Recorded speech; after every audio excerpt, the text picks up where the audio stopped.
Bonjour à tous, aujourd'hui on parle de reproduction de cyclidés. En fait, j'ai une Labidochromis caeruleus qui est enceinte. En fait, elle porte ses œufs dans sa bouche, donc on va discuter de ça. On va faire un suivi de la colonie de Labidochromis. On va aussi discuter des prochaines étapes, donc qu'est-ce que je vais faire avec cette femelle qui porte ses œufs? Est-ce que je vais l'enlever? Est-ce que je la garde dans l'aquarium? Qu'est-ce que je vais faire pour avoir le plus d'alevins possible? Mon nom est Laurent Gilbert, bienvenue à Un ours dans l'aquarium.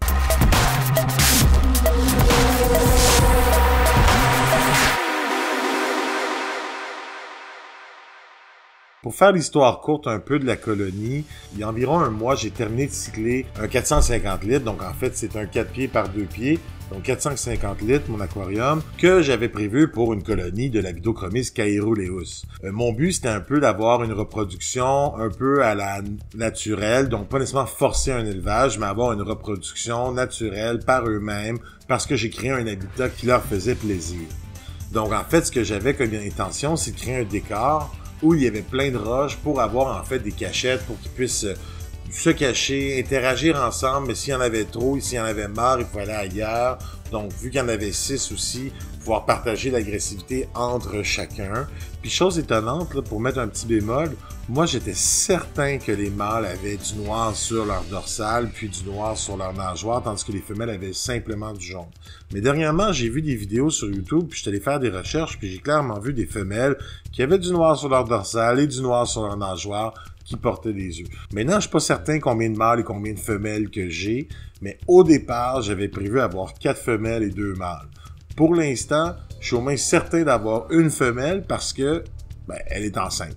Donc, comme je disais tout à l'heure, j'ai créé l'habitat pour pouvoir promouvoir la procréation. Je voulais que ça se fasse naturellement, mais je voulais que ça se fasse bien. Donc, quand j'ai créé mon aquarium, je me suis assuré d'avoir beaucoup de grottes, beaucoup d'endroits où les Labidochromis allaient pouvoir se cacher, et j'ai mis du sable pour qu'ils puissent creuser. Donc, tout était fait pour qu'ils puissent s'amuser un peu avec leur terrain de jeu. Et ce que j'ai remarqué, c'est que finalement, ils ont creusé un peu partout. Ils ont creusé des tunnels pour passer un peu incognito entre les roches. Ils s'amusent vraiment à aller se cacher, puis il y en a quelques-uns qui aiment se reposer à des endroits où ils sont eux seuls et vraiment clairement en cachette pour éviter la tension et le problème des autres. Maintenant, je regarde souvent la situation, ils n'ont pas l'air à trop s'attaquer. Pourquoi les poissons aiment se cacher autant dans certains endroits? C'est encore un mystère, mais honnêtement, ils sont pas malades, ils sont pas endommagés, ils semblent simplement vouloir rester calmes, puis ils aiment bien ça être là. Donc pour l'instant, je m'inquiète pas trop, malgré que j'ai quand même 2 poissons qui aiment se cacher plus que les autres. Le mâle dominant a vraiment fait son nid, par exemple. Puis son nid, il l'a pas fait sous les roches comme je pensais qu'il allait faire, parce que c'est vraiment un système de grottes qui a été créé pour eux. Il les a faites dans le coin de l'aquarium. Puis c'est drôle parce que ce coin de l'aquarium-là, pour moi, je pensais que c'était un défaut. Quand j'ai acheté l'aquarium, il était supposé avoir un filtre à l'intérieur, mais c'était un filtre qui avait été créé, en fait, pour un système d'eau salée, qui n'est pas du tout ce que j'utilise en ce moment. Donc, je l'avais enlevé, puis il restait quelques côtés où la peinture, en fait, il y a une peinture bleue qui fait que c'est pas transparent. Comme vous voyez en ce moment, mon aquarium, j'ai décidé de le placer pour que les 4 côtés soient visibles. Donc, ça fonctionne super bien dans mon sous-sol. Je suis super heureux. Mais ce coin-là me dérangeait. Finalement, c'est là qu'il a fait son nid parce qu'il s'est dit probablement qu'il y avait une certaine sécurité vu que c'était opaque. Parce que c'est bien entendu, si mon aquarium est ouvert partout, le mâle dominant avait pas l'air très intéressé à faire ça sous les roches, puis c'est clair qu'il allait pas le faire proche d'une vitre ouverte. Donc, il a décidé de le faire dans le coin, dans la place qui est la moins regardée, la moins accessible pour nous tous, mais bon, c'est là qu'il a fait son nid. Puis il y a une semaine ou deux, je les voyais vraiment en train de travailler là-dessus, puis je le voyais courtiser la femelle. J'ai malheureusement pas eu le temps de prendre des images, mais cette semaine, j'ai remarqué qu'une de mes femelles avait le gosier plein.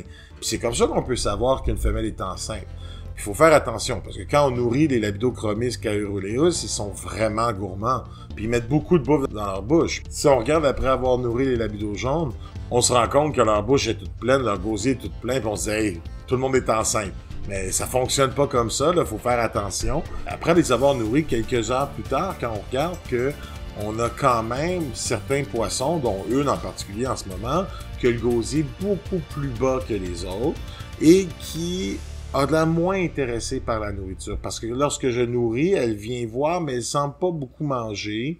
Elle semble aussi un peu plus peureuse. Donc, dès qu'un autre poisson s'approche d'elle, elle s'éloigne. Elle n'interagit pas avec les autres poissons de la même façon qu'avant, on pourrait dire. En même temps, ça fait 3 semaines que je les ai, mais même au début, l'interaction était bonne.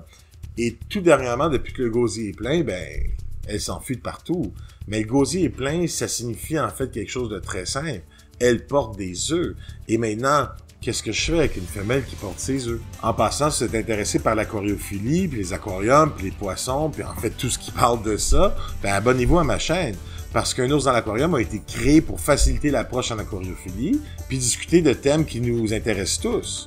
Moi, ça m'intéresse de vous entendre sur les différents sujets. Donc, on sait qu'elle est porteuse parce que le gosier est plein.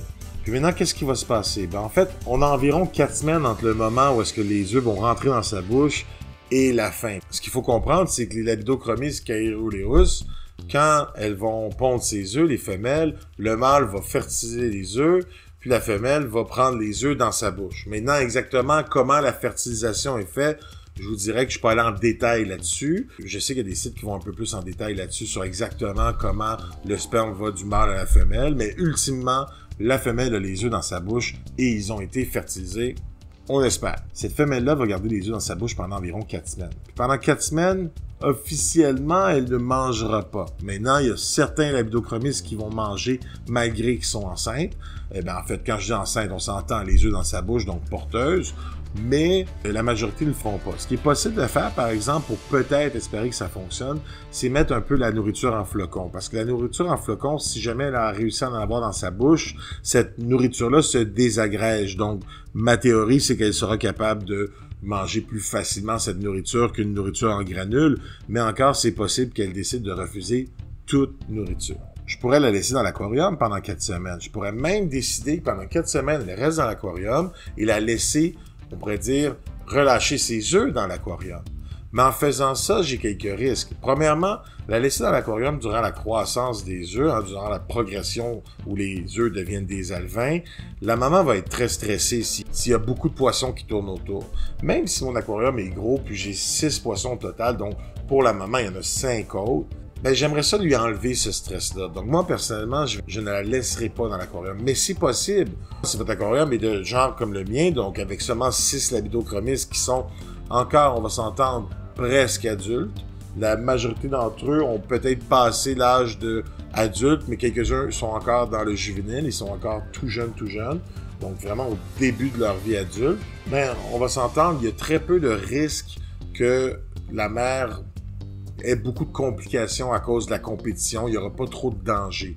Mais c'est quand même un stress de plus. Stress de plus veut dire que probablement certains œufs seront avalés par la mère ou il pourrait y en avoir moins. Et selon ce que je regarde par-ci, par-là, parce qu'on va s'entendre, c'est ma première reproduction de Labidochromis caeruleus, on voit une différence si on enlève la mère que si on la laisse là. Souvent, en enlevant la mère, on va être capable d'aller retirer plus de bébés.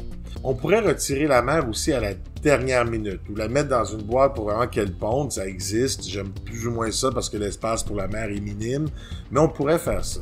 Exemple, il n'y a pas eu de stress durant la grossesse, donc on attend jusqu'à la dernière minute pour la retirer pour aller faire pondre des œufs. Ça fonctionne bien aussi, il n'y a pas trop de problèmes. Je vous dirais que le seul inconvénient, c'est qu'il faut être rapide, il faut connaître un peu ce qu'on fait. La règle d'or, c'est que quand on commence à voir les yeux des bébés alevins dans la bouche de la mère, on peut commencer à retirer la mère. Elle devrait pondre dans les jours qui viennent, même qu'elle pourrait déjà commencer à perdre certains bébés de sa bouche. L'enlever à la dernière minute fait que les bébés vont pas être à la merci de tous ces prédateurs. Maintenant, si vous avez beaucoup de cachettes comme moi, il est possible que si la mère relâche ses œufs dans cet aquarium-là, il y en a quelques-uns qui survivent. Et ces poissons-là vont grandir assez rapidement. Donc, s'ils sont capables de se cacher pendant une longue durée de temps quand même et accéder à de la nourriture, il devrait en rester quelques-uns. Maintenant, quand je dis quelques-uns, ça pourrait aussi être 0. Ça dépend de votre chance, ça dépend aussi de l'appétit de vos poissons, si vous les nourrissez souvent ou non. Si vous ne faites rien, il y a des poissons qui apparaissent, ça c'est certain. Mais moi, j'aimerais ça optimiser mes chances. Donc, moi, je vais vouloir retirer la femelle, puis je vais le faire la semaine prochaine parce que je veux me donner le temps d'agir. Je l'ai vu cette semaine, le gosier plein. Donc, je me dis, j'ai encore 3 bonnes semaines avant l'accouchement de la mère. Puis, il y a des gens qui vont prendre la mère à un certain stade de sa grossesse pour retirer les œufs. Mais quand on retire les œufs, si on cherche du rendement et de l'efficacité, c'est une méthode géniale. Il faut un peu d'expérience, ce que je n'ai pas là-dessus, mais ça se fait. L'idée, par exemple, c'est qu'il va falloir vous en occupier beaucoup plus. J'ai pas envie de m'occuper trop de ça. J'ai envie quand même que ça soit une procréation naturelle, donc je m'en occupe le moins possible. Hein? Le low-tech, on s'entend. Ben, moi, ce que je vais essayer de faire, c'est que je vais enlever la mère de l'aquarium, je vais la mettre dans un autre aquarium, mais je vais lui permettre de relâcher ses œufs naturellement, donc par elle-même. Puis c'est possible qu'elle en perde quelques-uns. C'est même possible qu'à la fin, elle en mange un ou deux, même si ça devrait pas trop arriver. Il y a des gens qui débattent sur le fait qu'avoir retiré un poisson comme cette femelle-là pendant quelques semaines, lorsque je la remettrai dans l'aquarium, ça pourrait créer des problèmes de rangs sociaux, on pourrait dire, dans l'aquarium, et donc des combats. C'est un risque que je vais prendre. Personnellement, je pense qu'il y a peu de poissons, il y a beaucoup de cachettes. Donc, un poisson qui est, on pourrait dire, intimidé sera capable d'aller chercher un espace où il y aura moins de conflits, donc des eaux plus calmes, si on pourrait se permettre. Cet aquarium que je vais faire, en fait, il faut que ce soit un aquarium qui a la même température ou presque. Peut-être que je vais monter la température de 1 degré pour m'assurer d'avoir une belle formation de bébé. Là. En augmentant la température, le métabolisme fonctionne un peu mieux. Donc, on pourrait avoir des bébés un peu plus en santé. Donc, c'est en fait un peu ma théorie là-dessus. Ensuite, je veux m'assurer d'avoir la même qualité d'eau. Donc, c'est sûr que l'eau que je vais prendre pour mon aquarium sera l'eau de cet aquarium-là. Et je vais vouloir qu'il soit planté. Parce que les Labidochromis caeruleus proviennent du lac Malawi, puis le lac Malawi a une section avec beaucoup de Vallisneria. Et les Vallisneria, c'est quand même une plante que les Labidochromis vont accepter. Et si jamais c'est un aquarium avec la femelle enceinte seulement, il n'y a aucun problème, la femelle enceinte n'ira pas attaquer mes plantes.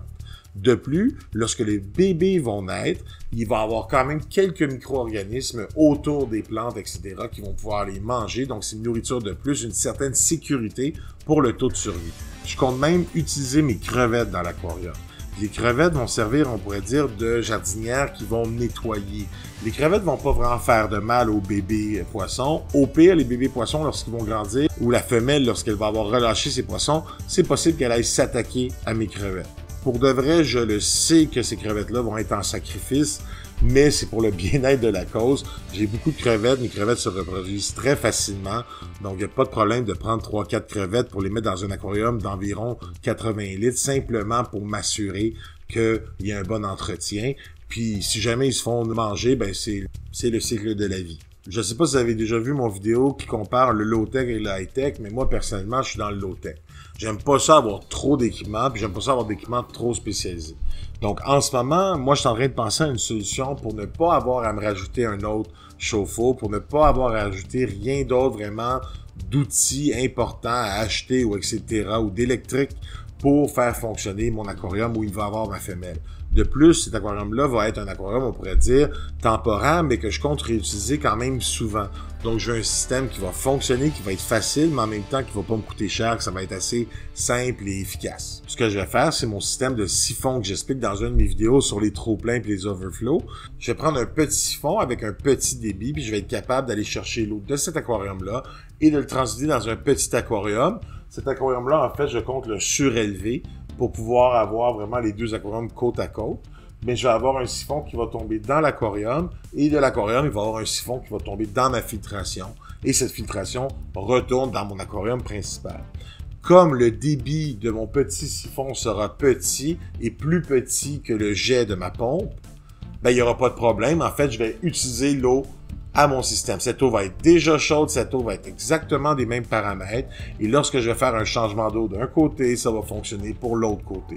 Donc moi, c'est la façon que j'ai trouvée. Puis deux petits siphons comme ça me coûte moins de 15 $. Donc c'est assez accessible, c'est vraiment efficace. J'ai vraiment aucun problème avec ces siphons-là. Maintenant, c'est la nouvelle méthode que j'utilise pour toutes les fois que j'ai besoin d'avoir une filtration externe ou un mouvement d'eau entre plusieurs, on pourrait dire, bassins. Économiser sur le matériel, c'est pas juste économiser sur l'argent.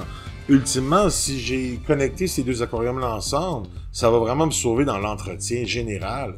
Et quand la femelle va avoir pondu, j'ai aucun problème à la remettre dans mon aquarium côté paramètre de l'eau. C'est exactement la même chose.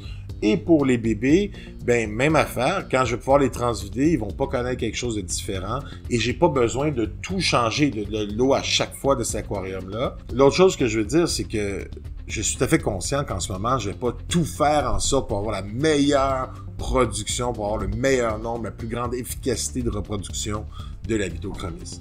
Mais, en même temps, c'est pas vraiment ça que je recherche. Et il faut être honnête qu'en aquariophilie, on a tous des buts différents. Donc, si vous recherchez à faire le plus de bébés possible, peut-être que ce que je vous dis en ce moment sont des bonnes bases, mais vous allez devoir aller chercher comment aller, on pourrait dire, ajuster la note à votre goût. Vous savez, j'ai beau avoir une chaîne YouTube, là, c'est quand même un projet que j'ai rêvé depuis des années, que j'avais jamais essayé, la reproduction de cyclidés, parce que ça demandait de chauffer l'eau, parce que ça demandait d'équipement. Puis là, moi, j'étais plus parti vers les crevettes. Mais franchement, là, ça, c'est un rêve. Mais la vérité, c'est que je marche un peu dans l'inconnu. Une chance que la recherche, puis ça, c'est mon dernier conseil que j'aimerais vous dire dans cette vidéo-là. La recherche est clé pour avoir la meilleure réussite de votre projet. Peu importe le poisson, peu importe la grandeur d'aquarium, pour faire les bons choix, vous devez avoir des connaissances sur le sujet. Gênez-vous pas de mettre le pouce en haut si vous avez aimé ça. Je vous souhaite une belle journée. Salut!